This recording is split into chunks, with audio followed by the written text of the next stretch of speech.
ఒక మంచి కార్యక్రమం గణేష్ సేవా సమితి, అది కూడా డూండి గణేష్ సేవా సమితి అయితే ఒక బ్రహ్మాండమైన వినాయకుడిని వినూత్నంగా తయారు చేశారు. కమిటీ మెంబర్స్ 9 మంది ఉన్నారు. 9 మందిని పేరు పేరున మనస్ఫూర్తిగా అభినందిస్తున్నా. ఇక్కడికి వచ్చిన మీ అందరికి కూడా వినాయక చవితి శుభాకాంక్షలు.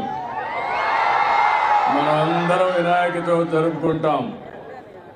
నాకు చిన్నప్పటి నుంచి కూడా వినాయక చవితి జరుపుకోవడం అలవాటే కాదు, నేను మీ మారిగానే చిన్నప్పుడు వినాయక చవితి అంటే ఒక పెద్ద పండుగగా, దానికి ఇప్పుడు ఏదైతే డూండి గణేష్ సేవా సమితి ఎట్లా నిర్వహిస్తున్నారో ఇదే పందాలో మేము కూడా నిర్వహించేవాళ్ళం అని చెప్పి మరొకసారి మీ అందరికీ విజ్ఞప్తి చేస్తున్నా. ఈరోజు మనందరం కూడా సుఖ సంతోషాలతో ఆనందంగా ఉండాలంటే మనం చేసే పనికి ఎలాంటి విఘ్నాలు ఉండకూడదనుకుంటే అవన్నీ తొలగించే శక్తి ఒకే ఒక వ్యక్తికి, ఒక శక్తికి, వినాయకుడికి మాత్రమే ఉన్నాయని చెప్పి మరొకసారి మీ అందరికీ విజ్ఞప్తి చేస్తున్నా. చిన్న పిల్లలకు బాగా చదువు రావాలంటే పుస్తకాలు తీసుకెళ్ళి వినాయకుడి దగ్గర పెట్టి పూజ చేసి అక్కడి నుంచి పిల్లలు బాగా చదువుకునే పరిస్థితి వస్తుంది. ఈరోజు ఈ యొక్క వినాయకుడికి పూజ చేశాం. మనస్ఫూర్తిగా కోరుకున్నాను, భవిష్యత్తులో ఆంధ్రప్రదేశ్ రాష్ట్రానికి ఏ ఇబ్బందులన్నీ తొలగిపోయి ఎలాంటి బాధలు లేకుండా మీరందరూ కూడా సుఖ సంతోషాలతో ఉండాలని వినాయకుడిని ఏడుకున్నాను. తప్పకుండా ఆశీర్వదిస్తాడని చెప్పి నేను ఆశిస్తున్నాను. భారతదేశంలో మనందరికీ ఒక సాంప్రదాయం, ఒక్కొక్క మతానికి సంబంధించిన వాళ్ళు కొన్ని పండుగలు చేసుకుంటాం. కానీ ఈరోజు దేశం మొత్తం పెద్ద ఎత్తుతో జరుపుకునే పండుగ వినాయక పండుగ. గణపతి ఉత్సవాలైతే ఎవరెవరు ఏ విధంగా చేసుకోవాలంటే ఆ విధంగా చేసుకుంటూ ప్రతి వాడలో, ప్రతి గల్లీలో, ప్రతి టౌన్లో జరిగే అతిపెద్ద పండుగ ఈ గణేష్ పండుగ అని చెప్పి కూడా మీ అందరికీ తెలియజేస్తున్నా. అయితే ఈ సందర్భంగా ఈరోజు మీరు ఇక్కడ చూస్తే ఈసారి వినాయక చవితికి ఒక ప్రత్యేకత ఉంది. ప్రతి సంవత్సరం మీరు కానీ గణేష్ పండుగ చేసుకోవాలంటే ఒక మైక్ పెట్టుకోవాలి. మైక్ పెట్టుకోవాలంటే పర్మిషన్ కావాలి. మీరు కరెంటు తీసుకోవాలి, కరెంటు కూడా మళ్ళీ బిల్లు కట్టాలి, పర్మిషన్ తీసుకోవాలి. ఈసారి మొట్టమొదటిసారి చరిత్రలో ఎలాంటి పర్మిషన్లు అవసరం లేకుండా మీరు గణేష్ ఉత్సవాలు చేసుకోవాలంటే ఇక్కడ ఏర్పాటు చేసిన దానికి అన్నిటి కూడా కరెంటు ఉచితంగా ఇచ్చామంటే అది మీ మీద ఉండే ప్రేమ. ఇంత మునుపు గణేష్ ఉత్సవాలు జరుపుకోవాలంటే అనేక విఘ్నాలు, అన్ని విధాల ప్రతిఘటించి మీరు జరుపుకునే పరిస్థితి. ఈరోజు గణేష్ ఉత్సవాలు జరుపుకోవాలంటే ఎలాంటి పర్మిషన్ లేకుండా ఉచితంగా అన్ని కూడా మీకు ఇది జరిపించుకునే వేడుక అని చెప్పి మరొకసారి విజ్ఞప్తి చేస్తున్నా. దీనికి ఒక 30 కోట్లు ఖర్చు అవుతుందన్నారు. పర్వాలేదు, ఎంతైనా సరే మీ ముఖంలో ఆనందం చూడాలనే ఏకైక కోరికతో ఈ కార్యక్రమానికి శ్రీకారం చుట్టాం.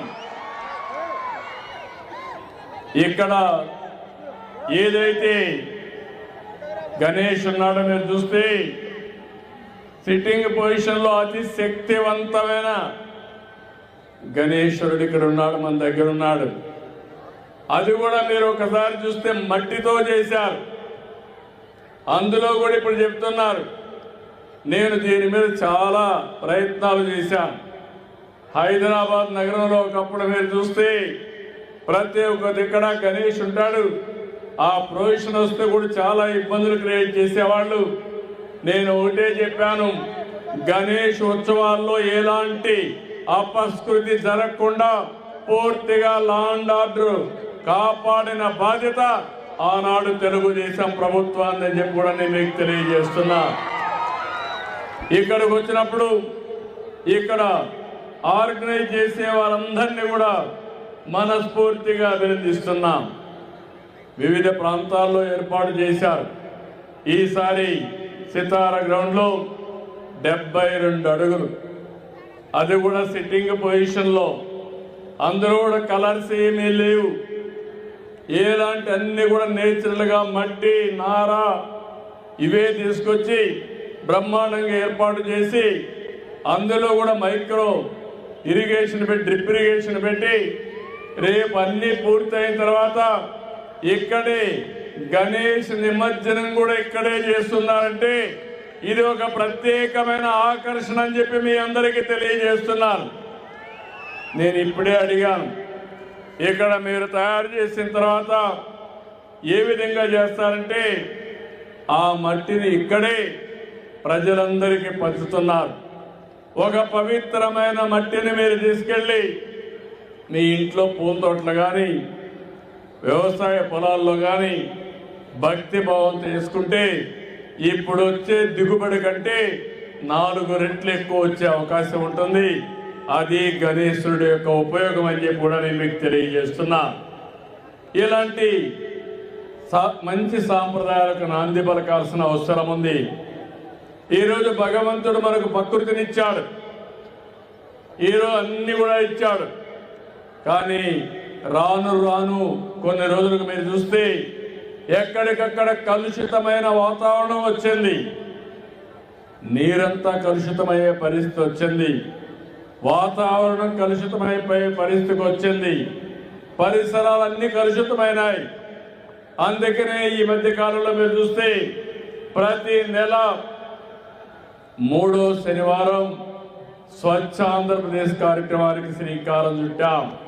స్వచ్ఛ ఆంధ్రప్రదేశ్ ద్వారా స్వచ్ఛాంధ్ర స్వర్ణాంధ్ర ధ్యేయంగా ఈ ప్రభుత్వం పనిచేస్తున్నామని చెప్పి నేను మీకు అందరికీ విజ్ఞప్తి చేస్తున్నాను. అందులో కూడా సర్క్యులర్ ఎకానమీ తీసుకొచ్చాం. వేస్ట్ టు ఎనర్జీ ఏ విధంగా పోవాలి, చెత్త నుంచి సంపద ఏ విధంగా సృష్టించాలి, కలుషితమైన నీళ్లు ఏ విధంగా మనం ఎప్పటికప్పుడు సాలిడ్ వేస్ట్ కానీ లిక్విడ్ వేస్ట్ కానీ ఈ రెండు కూడా ఈ విధంగా ప్రాసెస్ చేసి వాతావరణాన్ని కాపాడుకోవాలో కాపాడుకుంటాం. అందుకే మీరందరూ చూశారు, నేనైతే నదులను కూడా మనం ఆరాధించాలి, నదులు కూడా ప్రకృతిలో భాగం.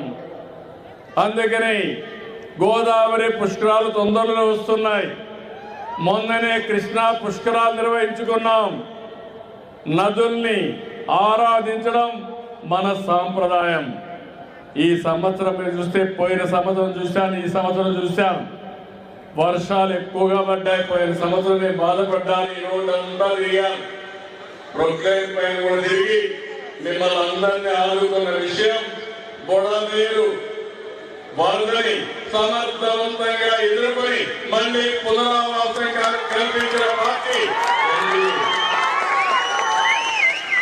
అలాంటి కార్యక్రమాలు కూడా చూసి మళ్ళీ శాశ్వతంగా బుడమేరు వదలకుండా చేయడం కోసం అన్ని చర్యలు తీసుకుంటున్నామని చెప్పడానికి మీ అందరికీ విజ్ఞప్తి చేస్తున్నా. ఈ సంవత్సరం అయితే ఇప్పటికే 1500 టీఎంసీ నీళ్లు గోదావరి ద్వారా సముద్రంలోకి పోయినాయి. ఇంకో పక్క కృష్ణా వరదలు కూడా ఈ సంవత్సరం మన పరి ప్రాంతాల్లో వర్షాలు పడి బ్రహ్మాండంగా వచ్చే పరిస్థితికి వచ్చాయి. ఇప్పటికే 500 టీఎంసీ నీళ్లు సముద్రంలోకి పోయే పరిస్థితి వచ్చింది.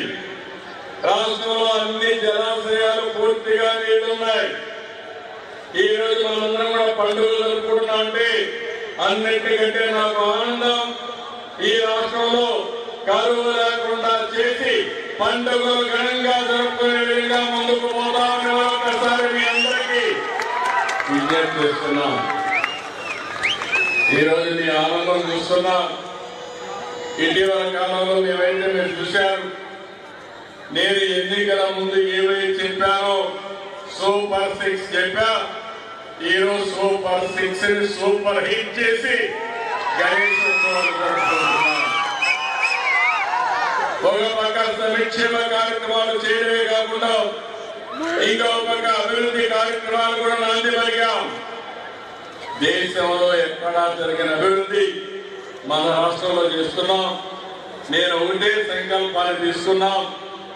రాబోయే రోజుల్లో ఆంధ్రప్రదేశ్ రాష్ట్రం 2047కి స్వర్ణ ఆంధ్రప్రదేశ్ గా తయారు కావాలని, మీ జీవన ప్రమాణాలు పెరగాలని, మీరు ఆనందంగా ఉండాలని ఏకైక లక్ష్యంతో ముందుకు పోతున్నాం. అలాంటి సందర్భంలో ప్రతి సంవత్సరం గణేష్ ఉత్సవాలు జరుపుకోవాలి, వినాయకుడిని ప్రార్థించాలి. ఎలాంటి అవరోధాలు లేకుండా, విఘ్నాలు లేకుండా విఘ్నేశ్వరుడు మనల్ని కాపాడాలని, మనల్ని ఆశీర్వదించాలని మరొకసారి కోరుకుంటూ ఈ కార్యక్రమానికి వచ్చిన మిమ్మల్ని అందరినీ పేరు పేరున మనస్ఫూర్తిగా అభినందిస్తూ అందరికీ ధన్యవాదాలు. జై హింద్, జై సార్. మన గణేష్ ఉత్సవాలకి తరఫున మీరు ఏదైతే మండపానికి ఉచిత సందర్భంగా చిరుకాలపై ఇవ్వడం జరుగుతుంది సార్. ఈ కమిటీ సభ్యులు జరగాలి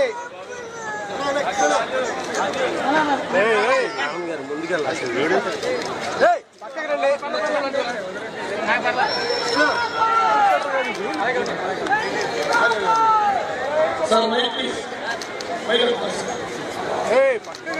కొంచెం జరగండి అన్న, కొంచెం జరగండి అన్న, కొంచెం జరగండి. ఇప్పుడు ఒకసారి చూస్తే బాగా చేస్తుంది. 5 సంవత్సరాలు గణేష్ ఉత్సవాలు కూడా చేసుకోలేకపోయారు. ఇప్పుడు దుండి గణేష్ ఉత్సవ కమిటీ అయింది. 15వ సంవత్సరం ప్రారంభించి అప్పుడు చేసిన ఉత్సవాలు తప్ప 19-24 ఉత్సవాలు జరుపుకోలేక మళ్ళీ పుడమేరు వరదొచ్చిన ఉత్సవాలు జరుపుకున్నారు. కానీ గత ప్రభుత్వం నిర్వహించుకోలేకపోయారు. అంటే ఏ విధంగా ప్రవర్తించారో దీన్ని బట్టి అర్థమవుతుంది.